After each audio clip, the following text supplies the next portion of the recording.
it's always better to do time on the bike that's longer than the actual race event. And I know we're talking very generally here because we have people who are very early stages of their triathlon career from people who are absolute elite. This podcast is brought to you by Trivelo Coaching, where we help triathletes and cyclists like you train smarter to race faster. I'm your host, Jordan Donnelly, and on my left is former Australian Ironman Champion and head coach of Trivelo Coaching, Gerard Donnelly.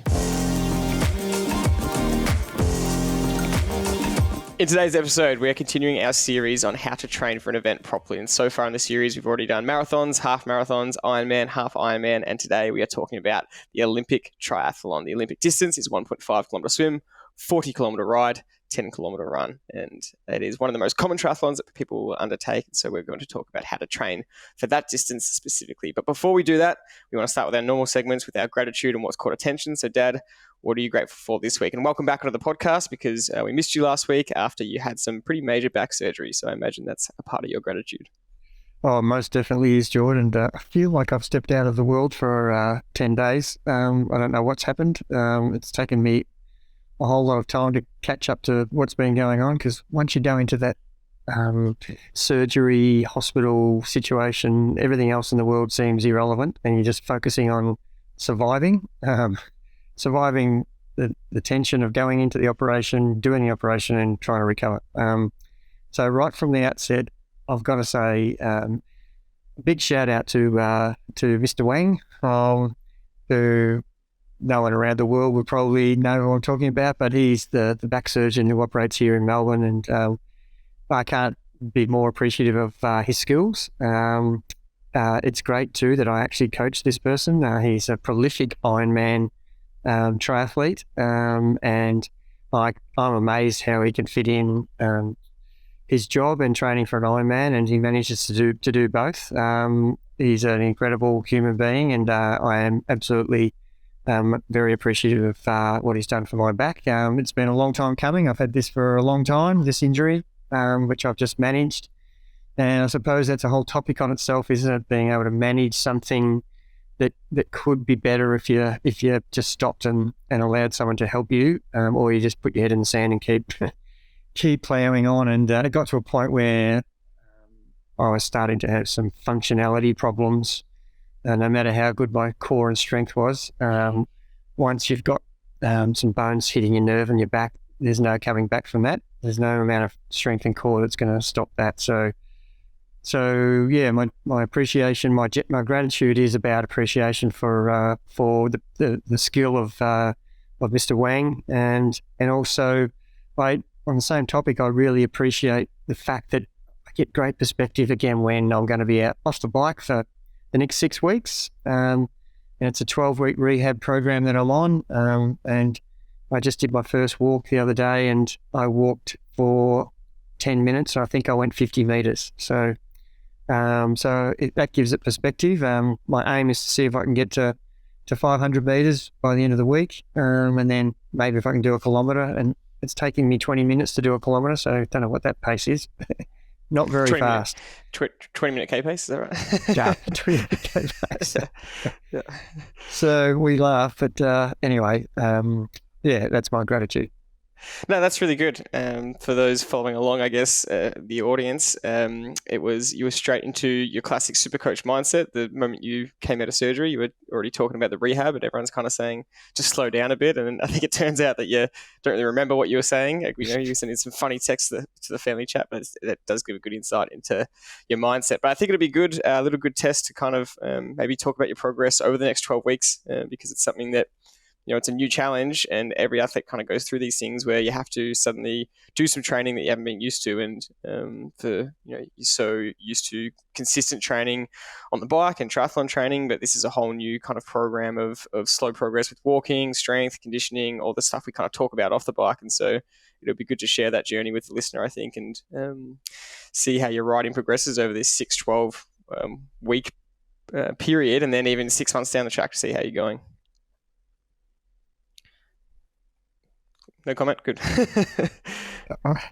Yes, I was going to say, look, having watched Remco go from that horrific crash and seriously having to be assisted to walk and then go and win the world titles, it's pretty inspiring, and it just gives you hope and motivation to know that, if you do all the right things and I follow the program properly, I'll get back to where I want to be. And I know I'm not a 20-year-old, professional rider and 64, and, things will take a long time to do what he's done in a short time, but I'm up for the challenge, and I just so motivated, can't wait. I've got bad FOMO right now with everybody doing what they're doing, training, and it makes you realise how much you do love something when it's taken away from you. So there's a whole lot of lessons here that I'm going to take out of it. A lot of negative things, but there's certainly some positives, and that's what you got to look for.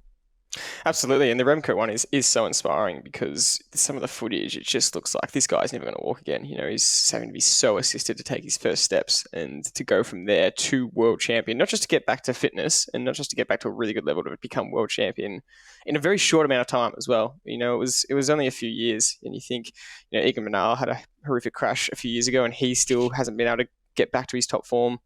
It is for him as well. Yeah, it's inspiring to see. My gratitude, quick one, is I've been traveling around a lot recently, and my gratitude is for the generosity of people that I've met along the way. I've just had so many people make things really easy for me, people offering up places to stay, people really going out of their way to make parts of my journey a lot easier. I've been actually overwhelmed with the generosity of people, and especially a lot of strangers.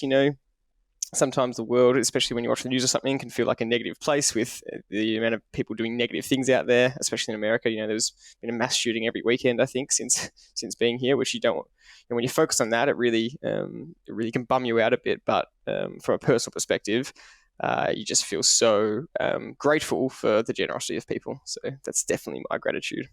Moving on to what has caught your attention, there's a few things we want to touch on before we get into the main topic of training properly for an Olympic triathlon. But what's been catching your attention recently?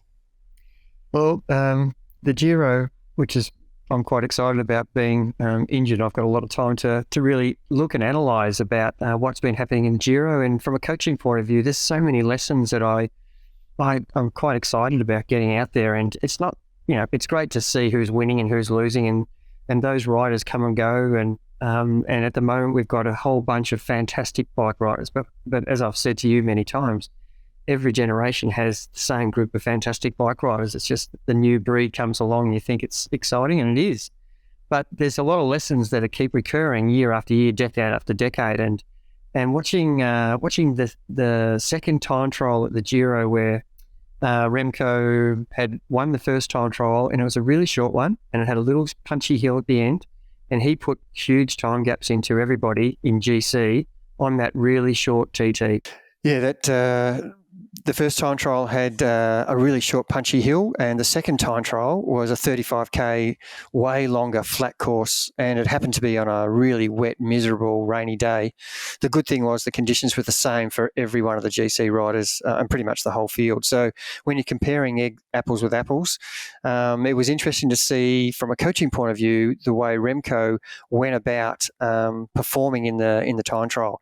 And you'd have to say that he would be disappointed to only win by 1 second ahead of Geraint Thomas and Theo Gegenhardt and Stefan Kung, who are all within 1 second, 1, 2, 3, 4 seconds of first place. And that itself is an exciting result, really. Incredible. But the point I'm making is he won the first time trial by, 20, 30, 40 seconds. He would have expected to be 40, 50, a minute ahead of everybody else in the field. He didn't know, and we didn't know, that he had COVID. And he started the time trial as if he was feeling normal, as a normal time trialist going to the world titles or stage one of a time trial in a Grand Tour. And he tried to ride the same power that he would have had he not been feeling a little bit off. And from a coaching point of view, this is the thing we want to talk about, the feelings you have to identify in your body when you line up on the start line. And the expectation is that you should be able to do X amount of watts. But if you absolutely don't feel like those numbers are achievable, you need to change your game plan. And it was really intriguing for me to watch it live. And I'm saying, wow, Roglic is getting hammered here, and he's 30 seconds down after the first sector, which is only 12K. he's going to get hammered by Remco here. And by the end of the ride, he only lost 17 seconds. So he'd beaten Remco over the next two sectors, and Remco had faded badly, which says that, and he actually said in his interview, he started way too high. But he said, I actually started at the numbers I should be able to ride, but I couldn't ride them.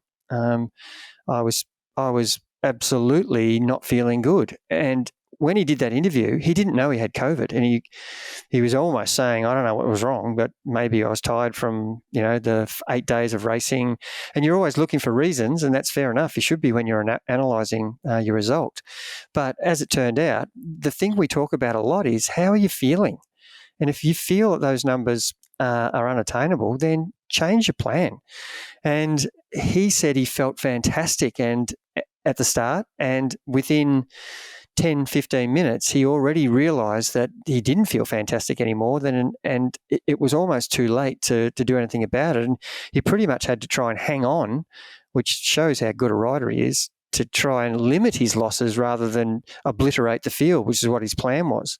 He still ended up winning the time trial. It's a stage win in any Grand Tour is something that you can't sneeze at, even if it's 1 second. And ask Geraint Thomas, would he rather win by 1 second, or come second? And he's come second a few times by less than, 5 seconds. So, he was very excited to be that close to Remco, but he was still frustrated that he didn't win the stage. In a day like that, when the conditions are so bad, any corner, taken slower than the last corner is really going to be a contributing factor to 1 second or 2 second loss over the course of that. So that's what caught my attention on the time trial. And it was really interesting to make note that everybody out there as an age grouper, you need to understand how you're feeling on any given day. And I know the expectation is that you've peaked and you're ready for the big race, but you actually have to be in tune with your body and understand that you may not be able to do that, and you will still get a good outcome if you adjust your race plan and strategy. Mm-hmm. Mm-hmm. This is such a good point. How you're feeling throughout the race is just so important for your performance, and you need to be, adjusting so frequently, because especially in triathlon or endurance racing, if you're out there for 40 kilometers on a bike course, or 90 kilometers in a half Ironman, or 180 kilometers, there's so many times where you're going to have to potentially change strategy, and you really want to make sure that your mind is in the right place, because you'll go to a bad place in the race if you go down this path of exactly what could have happened to Remco. You start out too hard, you're not feeling good, you start having negative self-talk. What's wrong with me? Why can't I hold these numbers? I'm riding horribly. If that's the story you tell yourself for the rest of the race, you're not going to have a good time. Whereas you could potentially turn your whole race around if you adjust that quickly, understand that, okay, I'm not feeling flash at the start. Let's adjust the expectation, maybe potentially ride lower. You might actually freshen yourself up. You could have a really good back half, but if that story you're telling yourself at the start is what you keep going with, you can blow the whole day out when that might have been an unnecessary outcome. Yep, spot on. And it just can't. That message can't be rammed home too much. And we are known for our data. Our coaching group is really data focused, but I'm equally, for those who know me really well, about how am I feeling in relation to the data that I have expectations of riding, and they are equal in my mind. And one shouldn't be rated higher than the other, because if I'm feeling, like I'm on top of the world, that could only be fleeting, or it could be the whole ride, or the whole triathlon, or the whole swim. But I've got to keep asking myself throughout the whole race or situation that I'm in, how am I going? Is this something I can maintain and sustain? They're the questions I continually ask over and over. And there's a whole lot of things happening with that actual topic itself. Is what should you be concentrating on in the middle of an event? It's continually getting in touch with your feelings and in relationship to the numbers that are being shown on the screen, and little minor and micro adjustments as you go. And it was interesting, the camera got up really close to Remco's visor, and he was in a beautiful TT position, unbelievably fast. His position is brilliant. And just watching him look down at the data, then look up, look ahead, then look down. Well, he wasn't moving his head, by the way. He was just his eyes were darting forward and down. And I was amazed. I had to replay it to say, geez, he looked down like every 30 seconds to see, what's going on with my numbers. Where am I on the course, obviously, to avoid crashing. So even that was interesting to see that he is, people say, oh, I'm just going by feel today. Well, that's great, but it isn't going to be the best outcome. It's funny because we are so data focused, yet the data is never linear. It's never straight line. It's you never finish a race and you've had a perfect run of data. You might end up averaging, let's say you're trying to average 250 watts for the time trial. You might end up at that, but how you got there can vary wildly, and that can be because of poor execution or really good execution, just through different periods. You might be feeling really good in a patch and averaging 255, 260, and then you go through a bad patch and you're averaging 235 or 240. And it's how you manage those periods, exactly what you're saying. When you're in a good period, understanding that, okay, I'm just feeling good at this part, but that could change at any point in the race. And the same thing with the bad period. But they all could just be fleeting. And so you do end up at 250 watts. But if you handle those periods poorly, so if you're feeling good above 250, but you get too arrogant and then start pushing to 260, 270, 280, you could end up blowing your race up because you've just gone too hard and you've been too overconfident in your ability. Same thing with the bad patch. If you're hitting that bad patch and you start to really panic and have a lot of negative self-view of how the race is going, you could throw the towel in and then just keep averaging 230, 240 when you potentially had the ability to turn the race around. So I think it's really worth understanding. And for a lot of people who, they might get to the end of a race and they did average what they planned to average in terms of power, you still need to look at how you got there, because we go through these examples so often. But if you got there by starting at 280 and fading and blowing up to 220, yes, you finished at the same watts average, but you're not in a good way. You probably not setting yourself up for a very good run off the bike either, and it's a very uncomfortable feeling. And you potentially lost some gains of performing slightly better than you could have, because let's say your plan was 250, but on a really good day you could hit 255. But you're not going to hit 255 if you go out too hard and fade like that. You'll just be hanging on. So really important points to think about. Yep, and just one more point before we move on is, when we go back and look at some people's, for example, if they're doing a 20-minute FTP and we dissect it to what was your 20-minute total average power, 250 is your example you're using. What were your 10 minutes? 255 and 245. Well, straight away, that tells us that was a poor execution. Or if we see reverse, 245, 255, fantastic. We're happy. You've started conservatively. Then we go further and we go 4 5-minute efforts, and it says 265, 255, 250, 230, and that tells us that you've ended up with 250, but it tells us you've gone a horrible way around it. And obviously the reverse of that is 240, 250, 255, 258, and you've ended up with 250. And that tells us that you've actually planned and could possibly next time go better. And these are really different outcomes from the same number for 20 minutes. So the actual chapters in the story, if you're using the storybook analogy, the end of the book says it was, this is what happened. You got 250 watts, but how did that happen chapter by chapter? And that's where we need to find out about the execution of it. And that's what we're trying to get people to understand in their training sessions, whether it's a 5 by 5 minute effort. You need to practice in those 5 minutes, starting at the right watts and finishing at the right watts, not starting 300 watts and ending up at 220 to get a 250 average. Do that in your micro sessions, and that'll happen on race day.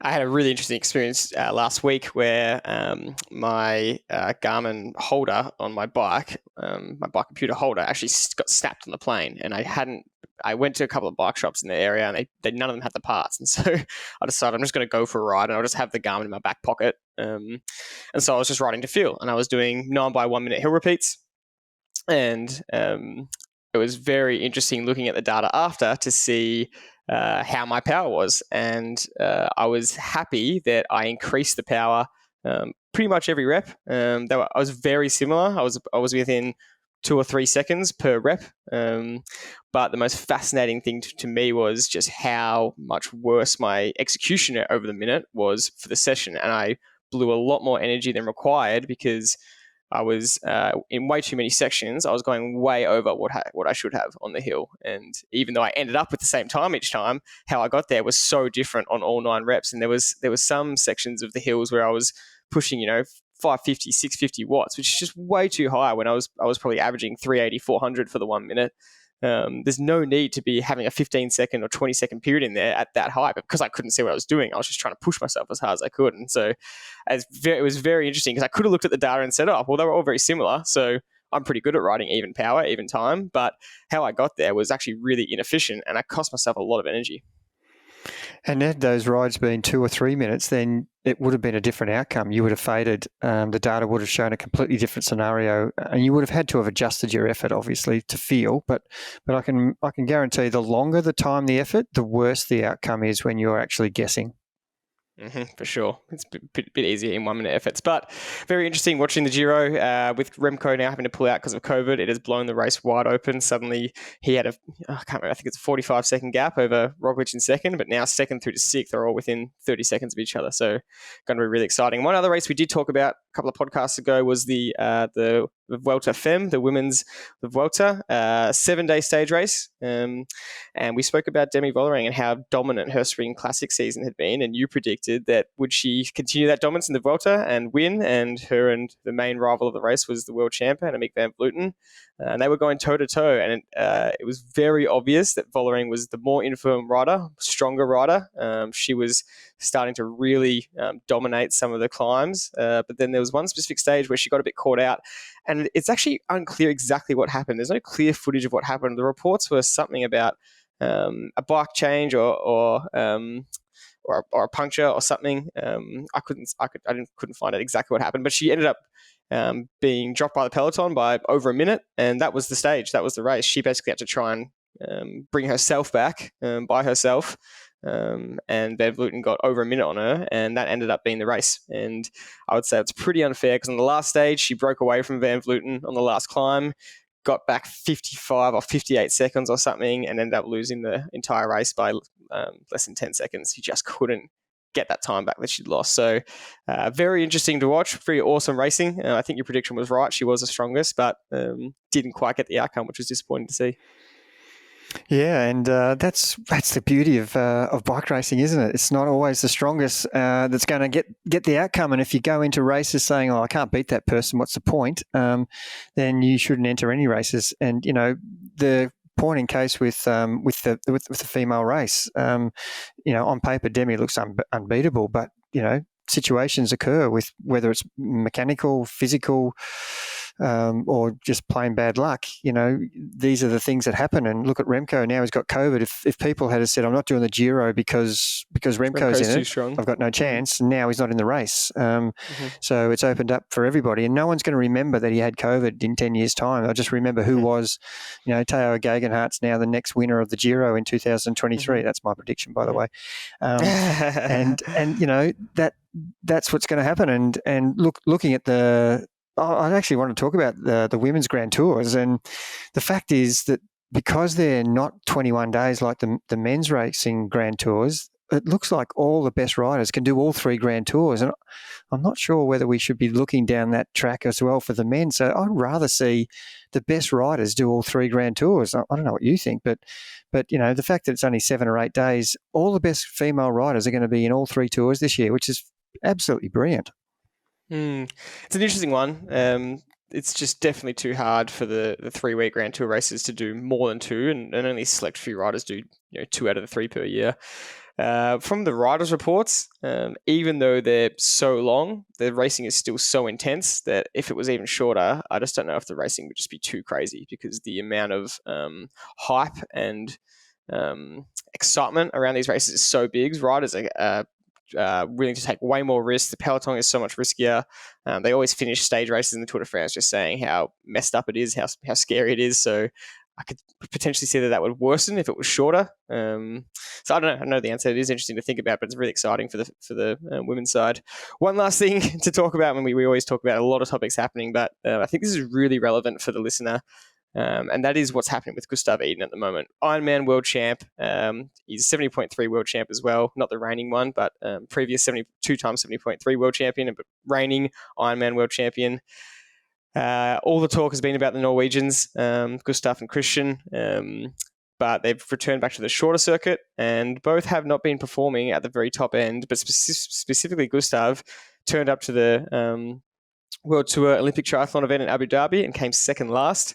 Very humbling race for a world champion. And then just over the weekend, he came 40th in Yokohama. And these races are important. They're not nothing races. They are B or C races for these guys, but they're also important qualifying points. And if you don't get enough qualifying points for Paris, they won't qualify. They actually need to be performing well in these races, and they have a very mapped out plan of what races they're supposed to be doing over the next 12 to 18 months to qualify properly for Paris and to have an uninterrupted regime. But if he's not getting the qualifying points, he'll now have to change his training plan and do more races to get the points necessary. So there's a lot of lessons to be learned here. But the big one I want to say is that pro racers, pro athletes have bad races and have bad periods, and he's in a bad patch at the moment. And he spoke about it in an interview, and he said how embarrassing it was for him to come second last in Abu Dhabi, and nothing really went wrong. He just was really that bad on the day. And I think as amateur athletes, we can definitely get caught up in, I don't know what the word is. It's not necessarily arrogance, but it's almost ignorance in,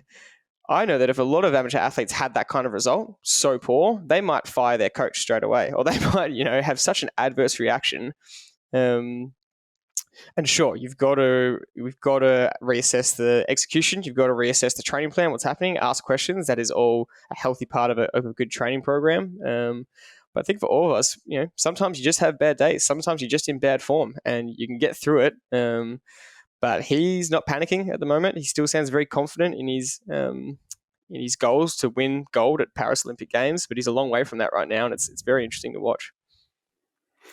Yeah, there's a whole lot of points that we could talk about this from the point of view of the amateur age group athlete, and I think it's really valid that the pros are going through the same scenarios that would occur to everyday athletes out there, and form is fleeting. That's the first thing we have to remember. It is not ongoing. You cannot hold form. We've talked about this so many times in our 172 podcasts that we've now done. Every person's form, ability to hold form will vary from person to person. That's a given.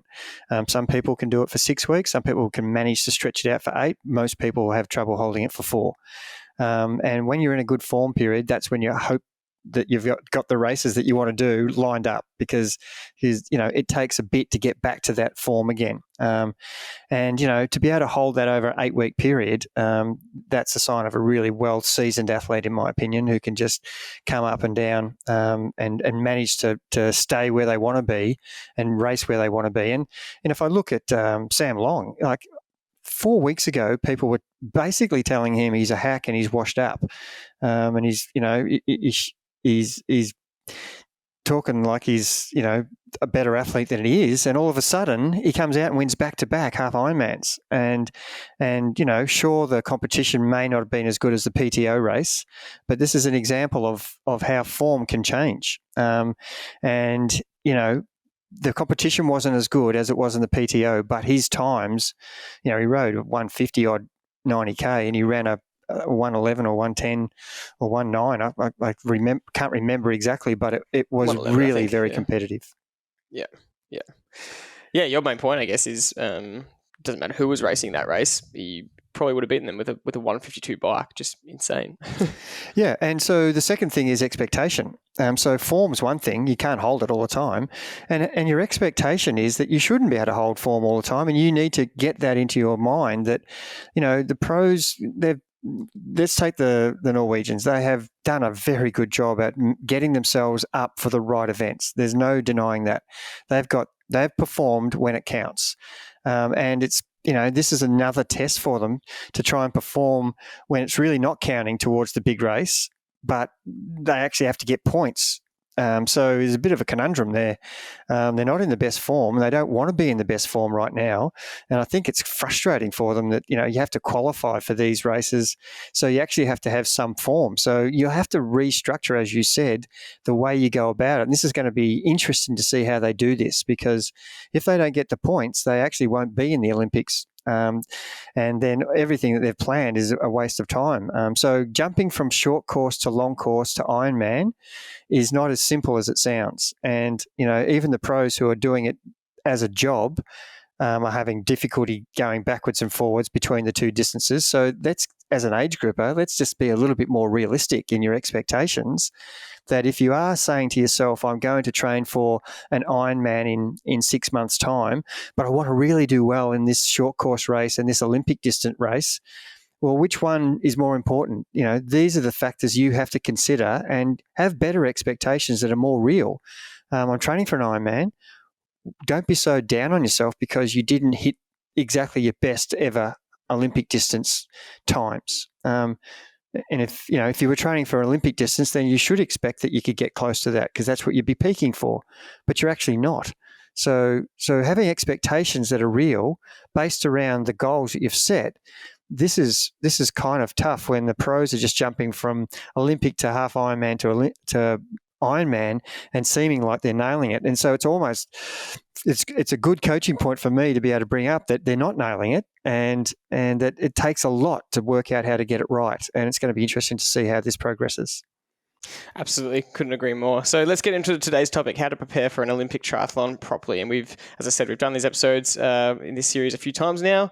And so if you want to go back and listen to those episodes, the commonalities between all the distances still apply. There's some general commonalities. So in terms of basic things like getting your equipment right and the preparation the week of in terms of your sleep and pre-race nutrition and understanding the course requirements, pre-race routine, race day checklist, a warm-up, they're kind of all very similar. The warm-up's probably the only one that's going to be majorly different depending on the distances. So today we want to focus on the key differences that really apply to this specific race. And we want to start with the training. So what are the key differences when it comes to training for the Olympic distance versus a half Ironman or Ironman? It's quite a broad topic to get around, and I want to try and break it down to obviously the three disciplines. So from a swimming point of view, we still would like to be promoting endurance into the training program, where you're swimming some sessions where you're getting to practice 400s, 800s, 1K reps. With some 200s. We still want to do some VO2 work where you're practicing 25-meter sprints, 50s and 100s.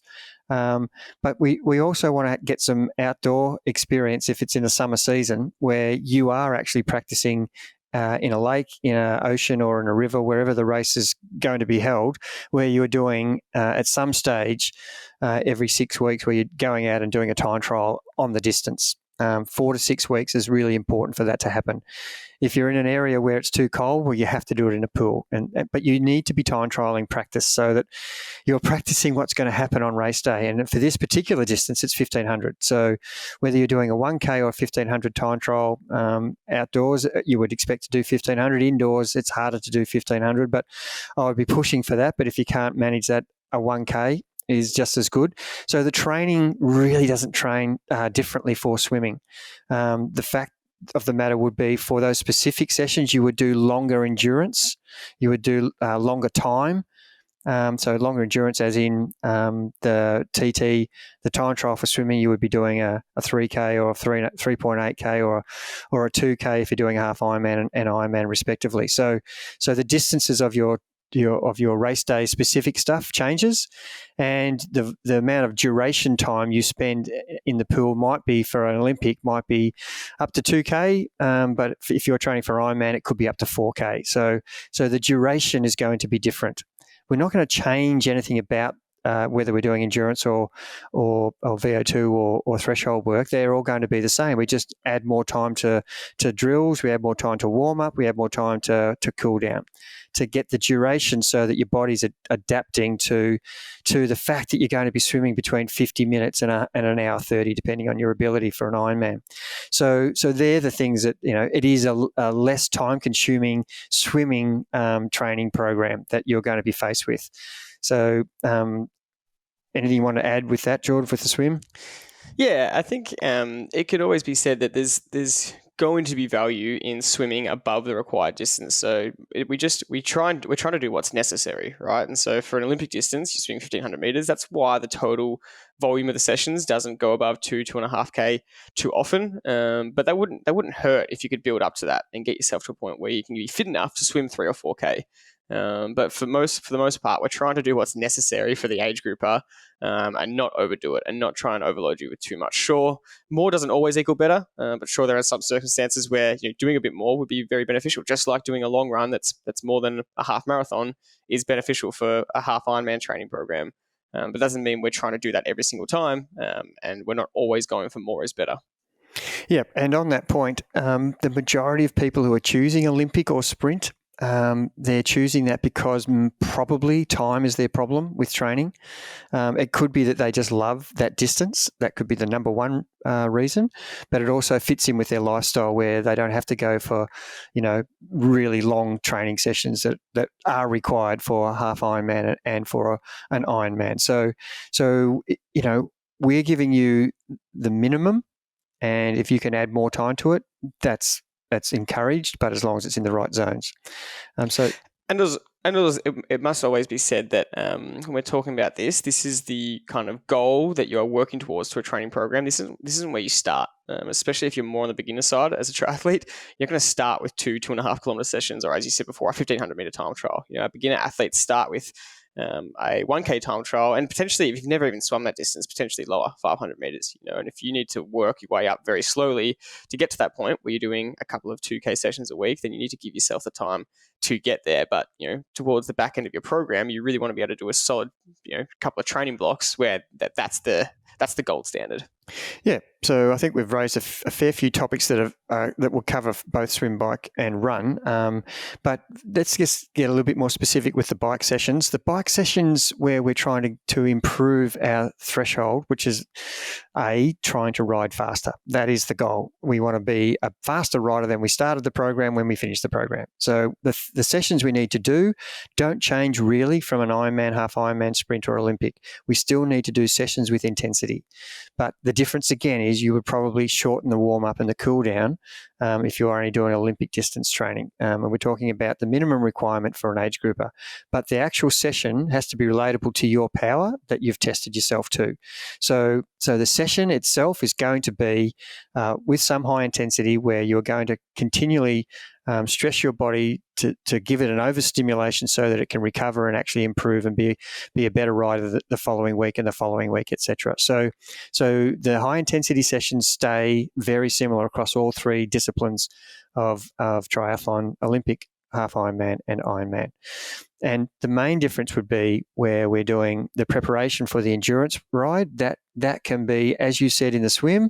It can be as long as you possibly want to and the time you've got available, but the minimum you would be doing is way less than an Ironman and a half Ironman. So if we're talking building ourselves up from an endurance ride that might have started at 1.5 hours for a 30-week program, and by the end of the 20 weeks, you're already at 4 hours for an Ironman program. If you're doing an Olympic distance and you're starting at 1.5 hours, you don't need to go much further than 2.5 hours. If you can do more time on the bike, it is absolutely encouraged. But we're talking about the minimum requirements to get yourself ready for the Olympic distance 40K time trial. So we're talking about a distance that might be in time 52 minutes. I know some of the top guys can ride that time for 40K to all the way up to an hour 50. So anything around that range is where we need to be training our endurance for longer than that. It's always better to do time on the bike that's longer than the actual race event. And I know we're talking very generally here because we have people who are very early stages of their triathlon career from people who are absolute elite. And so if you're at that elite level, you should be thinking about doing more in the zone 2 side when you're doing your endurance rides. You should be thinking about getting more hills into your legs. But the training for Olympic distance is really key to get that preparation in early so that when we get to the race ready phase, which could be 6 weeks out from your main Olympic distance race, we are changing our program from the big endurance rides to really honing in on those hour of power. And if you're a 90-minute 40K rider, it's a 90-minute hour of power. And we'll use the same terminology of hour of power. But the reason we use hour of power is because we're talking about the intensity being for the distance of your race. So you break up that hour's ride or hour 30 ride or hour 50 ride or 52-minute ride, you break that up into shorter intervals to start with where you're trying to ride at your race power. And then as you get closer to the race, you're trying to lengthen those intervals to maintain that same race power over, for example, you would start maybe with 6 times 10 minutes, then you would do, 3 times 15 minutes or 4 times 15 minutes to make it to 60 minutes, or 2 times 20 and then 1 by 40K, which would be a 60-minute effort. So as you're getting closer to the race, you're wanting to spread that out so that you're getting your body used to the actual duration of holding that power that you're going to do on race day. So the Olympic distance ride training program would look something like continuing to do the high intensity from start to finish in your program. The changes would be in your endurance ride, where you're starting low and building up your time on the bike to as long as you can possibly get to, 3-4 hours if you can, but 2.5 is the bare minimum, and including as much strength work in that as possible until you get to that 6-week out period where you start to do race ready type sessions that are really absolutely relatable to what's going to happen on race day. So they're very specific. So specificity of training comes in here. And that's why they're called race simulation sessions, those race ready sessions, because you're basically simulating, like you said, the exact power that you're going to be riding in a race. But we don't want you doing a 40K straight time trial every single weekend. That's a really grueling kind of training program to do. It's broken up into those segments to make it a little bit easier and more manageable for you to do, and allows you to work up to that point where you would feel comfortable doing a full all-out 40-kilometer time trial at that power. And I guess my next question on that is, we've answered this a lot of times on the podcast, but how do you know what that race simulation, that race ready power is? How do you know what power you're supposed to be holding, or your goal power is for the race? Yeah, and I suppose there's lots of easy ways to answer that. You just do an FTP test for 20 minutes, and that will give you, your best 20 minutes, and you multiply that by 95% to get your ability to ride for 60 minutes. And as you and I know from all the data we've collected over the journey, that most people's FTP is higher than their best 60 minutes. So if you end up doing an FTP and you've managed to push out 200 watts for your 20 minutes and 95% of that is 190, you would have a lot of trouble holding 190 for 60 minutes. You would probably be able to ride between 175 and 190, somewhere in that range, depending on the athlete and how long they've been training for.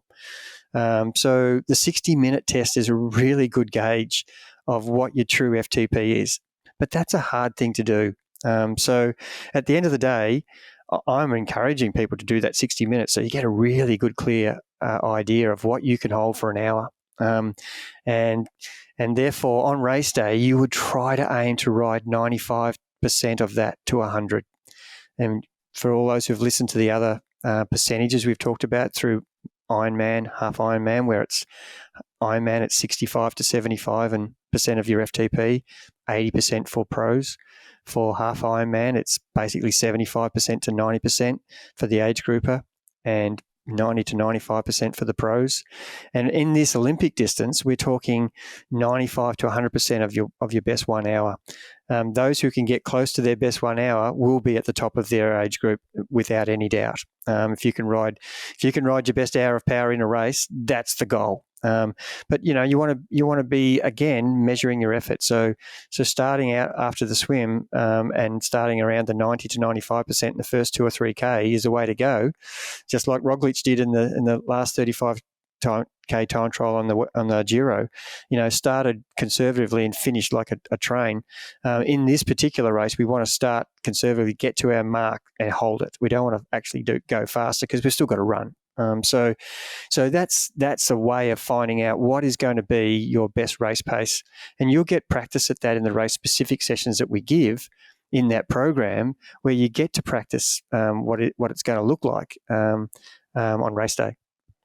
Yeah, and I guess you really are encouraging people to have a crack at that 40K time trial, whether it's going to take you 60 or 90 minutes, at least once, maybe 6 weeks out from your race, and that gives you a good gauge of where to train for that final block, right? Yeah, and so that's exactly the race ready phase. Generally I'll give you an FTP or a 40K time trial, depending on what part of the season you're in, or how many Olympic distances you've got, or is there one A race you're training for, or have you got 4 Olympic distances that you're trying to do in a 5-month period.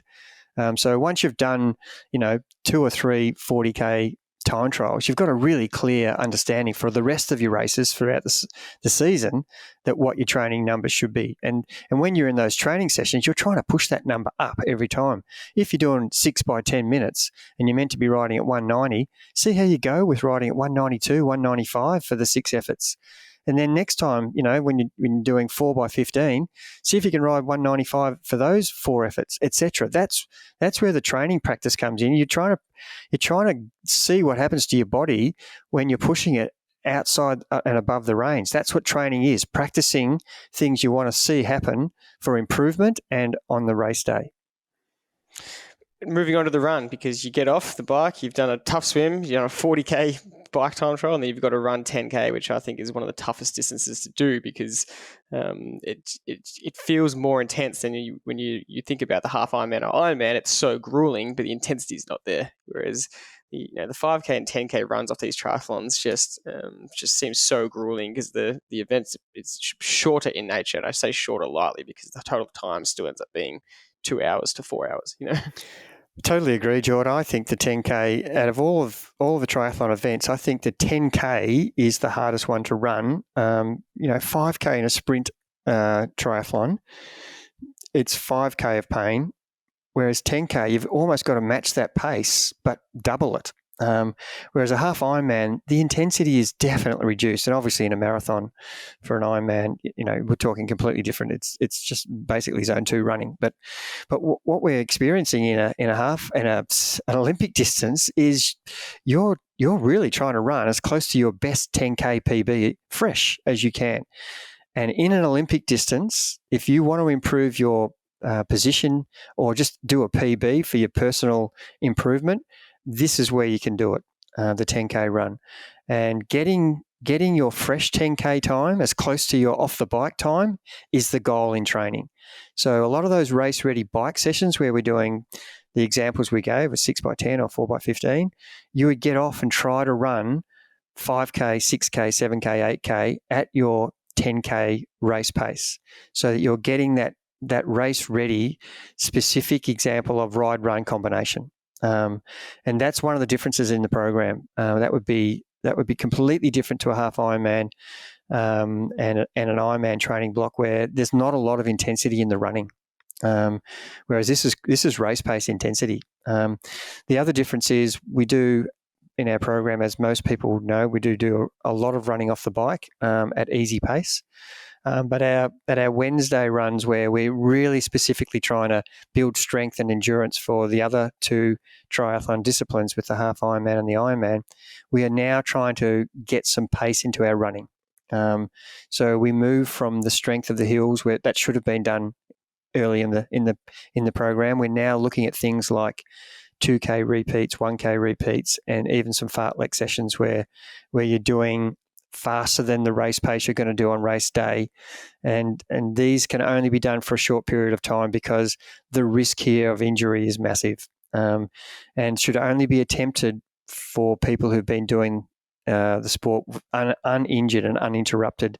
You wouldn't put a new runner into a fartlek session or some 1K reps 6 weeks into a program when they've only been running, 30 or 40 minutes at a time. That is a recipe for disaster. So you would avoid that for your Olympic distance program. Even if that's what was required, you would just try to get to the start line without being injured, so that you could be running 5 days a week. So there is a big difference between what I'm talking about in the running program for someone who's an elite triathlete, a top end age grouper, a middle of the pack age grouper, and a newbie. Someone who's done very little running. Would you say that the running off the bike is, while it is absolutely important for any triathlon training program, it's probably the most important for Olympic distance, because the feeling running off the bike at this distance is so tough, because you're trying to run faster. The intensity is higher, whereas running off the bike is so important for the half Ironman and Ironman, but as you said, the intensity is a lot lower, and so you generally get a pretty shocking feeling off the bike at the start of those runs, but you can kind of build into it. Whereas it's almost like the 10K, you're off and you're trying to fly from the start. And so therefore it's so important to to match that feeling in training. Is that correct? Yeah, absolutely, George. This is the sprint race is very similar, where you really need to be getting a feel of after you've done, and we do this during the week sometimes, where we throw in a 2 or 3K off the bike, where we just want you to run at 5K race pace after you've done a high intensity bike session, and even in the race ready weekend session, where we are really trying to teach the body to run as fast as it can after it's done the requirement on the bike. And there will be days where we'll be trying to do swim, bike and run, so that you're getting a feel for it. But that is logistically very hard, and most people just absolutely can't do that. They don't live near the water. They don't live near a lake or a pool.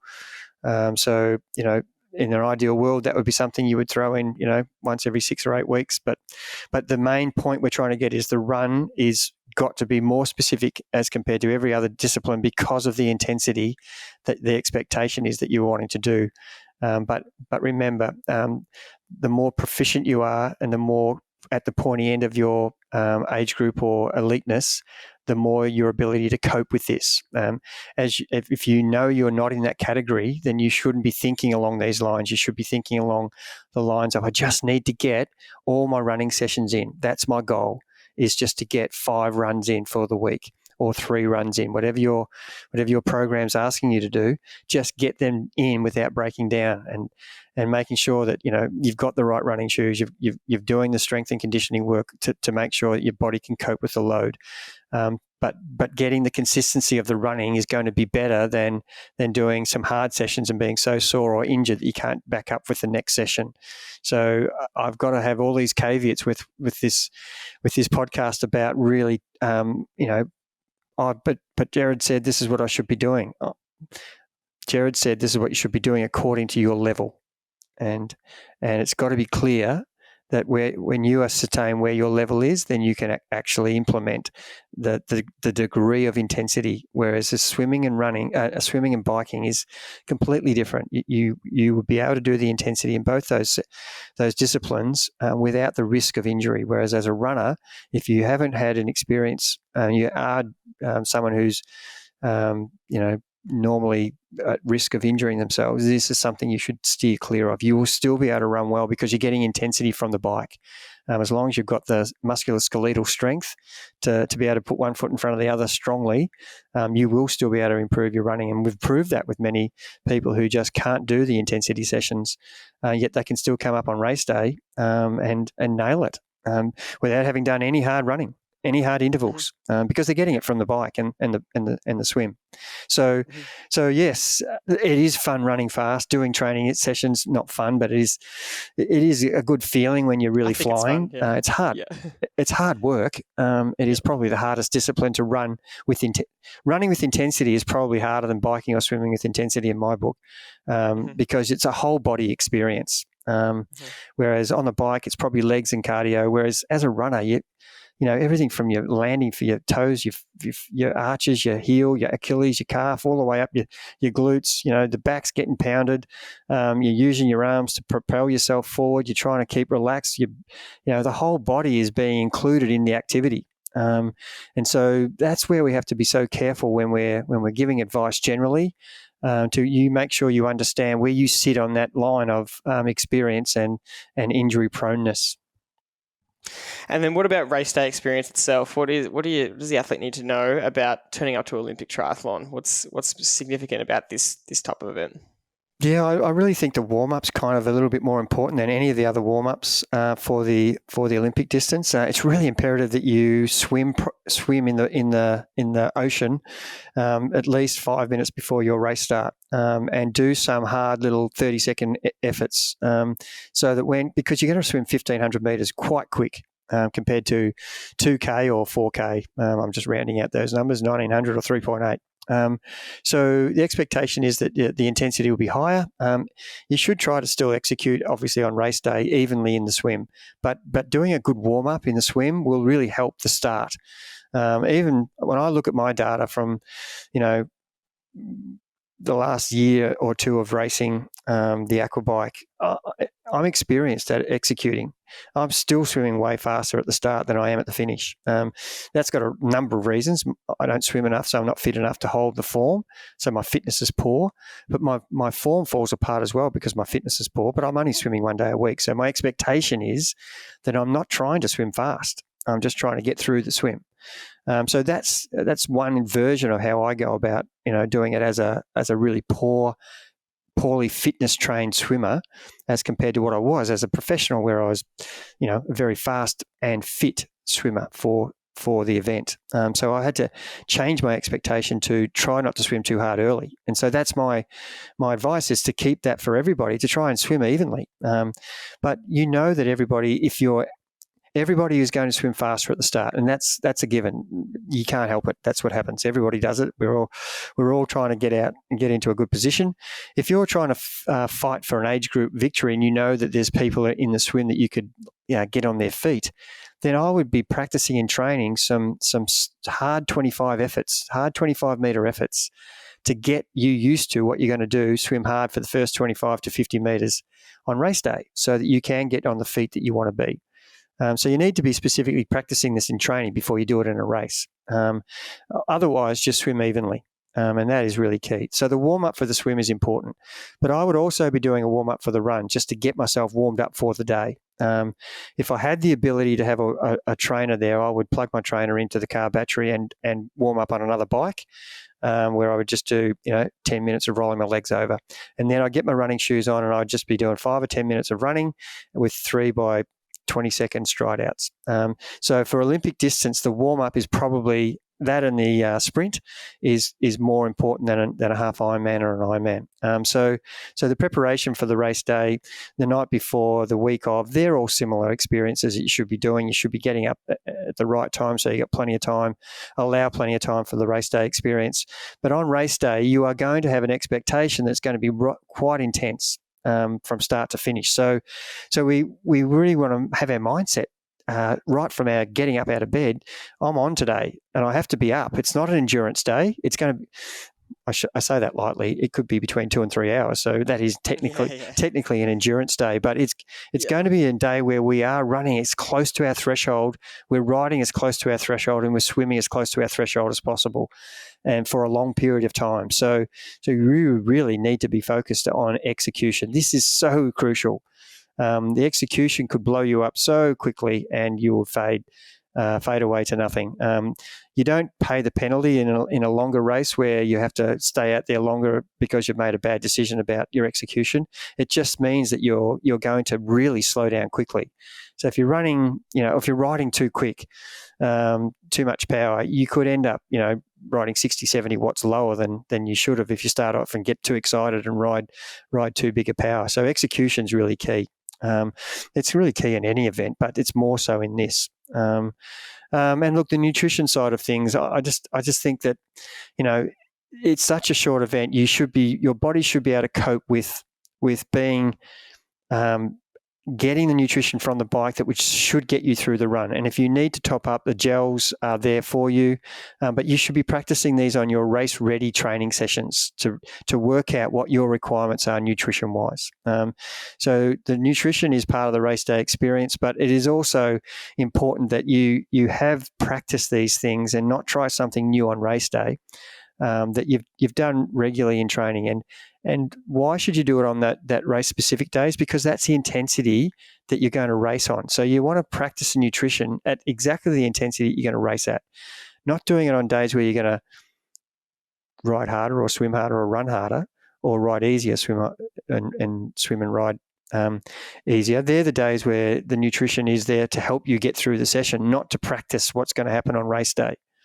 So there is a difference between the nutrition on those different types of sessions. And remember that the nutrition rule is you're going to burn between 30 and 80 grams of carbs per hour, or you need to top up with 30 to 80 grams of carbs per hour. And so because the race is shorter, this is what you're saying, that you could probably get that carbs in that 60 to 90 minute bike ride, and that would cover that first 30 or 40 minute swim that you did, or 25 to 40 minutes, and then carry you through the run as well. If you got a gel in, which is generally 40 grams of carbs, if that's what you work out, you can get through on. You have that one at the start, one at the end of the ride, then that would potentially get you through. If you had some carbs in your drink, that's another solution. If you find you're someone that loses energy quicker in these practice sessions and you need up to 60 or 80 grams, potentially you're taking a little bit more. But if you're taking it early on in the bike ride and then towards the back end, again, practicing, because sometimes if you took it the last 5 minutes before getting off the bike, that a lot of people get a stitch from that. That's too close. But generally, that kind of rule of thumb is what you need to practice and figure out works for you, and that will get you through the 10-kilometer run. If you're running, below 6-minute K pace, and so your 10K is going to take you over an hour, that's what you're talking about, where you might be someone that needs to top up on the run as well, and there's plenty of options for that. But it's a lot simpler than the amount of potential volume you need in a half Ironman or Ironman.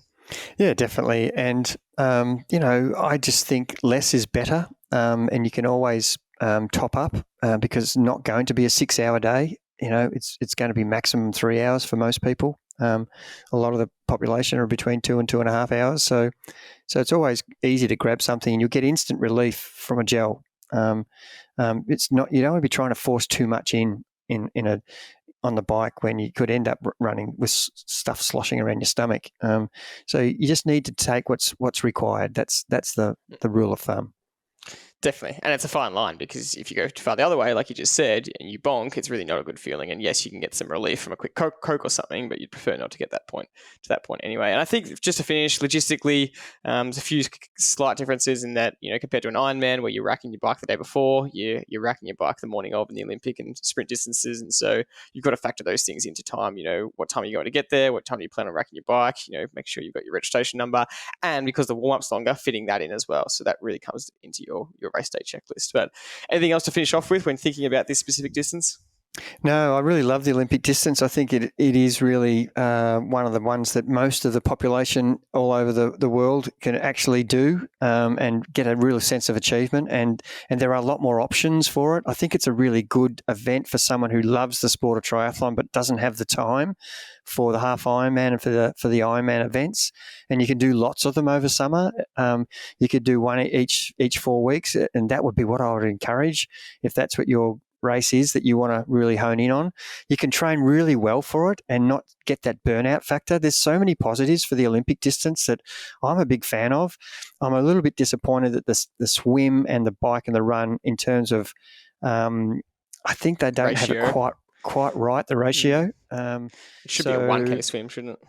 Yeah, I think so. But the swimmers will be screaming the house down if they hear me say that. But yeah, look, that's what it is, and we have to deal with that. So you need to improve your swimming. But I love the Olympic distance. I think it's there for everybody. It's all there for the masses, and I encourage people, if you're new to the sport, it is something that feels like an endurance event, and it is, and it's a real sense of achievement, and it's over quickly. So you don't have to spend hours and hours training for it. So I'm a big fan of the Olympic distance. Quick is relative here, because we say it's over quickly compared to the 9 to 12 hour Ironman event. But to any layperson, the Olympic distance is not a quick, 2 to 3 hours of racing is not a quick event whatsoever. But it's so funny. We're so used to talking about, 7-hour gravel rides on this podcast and big endurance stuff. It really does relatively seem quick. And to be honest, looking at the results on the weekend, this distance specifically just makes me sick looking at the pros, because, the top guys ran 29 minutes 30 or whatever. Matt Hauser, the Aussie, came second in an absolutely terrific performance, but he's run 14:45 twice in a row for 5K, and the women's, the fastest times were low 33s. They're just absolutely flying. I just can't even fathom them running those times after 1.5K of absolutely brutally fast swimming, and then they're just going all out on the bike. They're on the road bikes, not the time trial bikes, but they're just maxing out. They're full attacking each other like a cycling crit race, and then getting off and running. It's so funny to watch. I think one last point I did want to mention, we spoke about Gustav Iden before. We won't go down this rabbit hole too much, but in a recent interview, he spoke about his swimming, and he just said it's easily his weakest. He's just never gotten that good at it. And again, good relatively, because he's an absolutely elite swimmer, but just compared to the pro guys, he was a minute off the back of them at Yokohama, and the same thing at Abu Dhabi, and you just can't catch up from that. that once they're gone, if you're not in that front pack, you're not going to be there. And he kind of admitted in the interview very casually that he's almost given up on improving his swimming. He said, I've just done everything I can, and I just don't think I'm going to get that much better. And to me, that's interesting, because if he's not going to get much better, I can't see how he's going to be anywhere near the front pack come the Olympics. So that'll be an interesting one to watch, especially because they're so convinced that they can use the science and training to improve everything. There's no point improving their bike and running if he's not going to be in the front pack. So interesting one to watch. You'd have to be an elite bike rider and runner, way above the level of the rest of the field to catch up, and that is damn hard. And look, I totally disagree that he can't get better as a swimmer. I absolutely refuse to accept that. It is a skill acquisition, swimming, and if you concentrated on improving your stroke technique, there is no reason why you can't swim faster.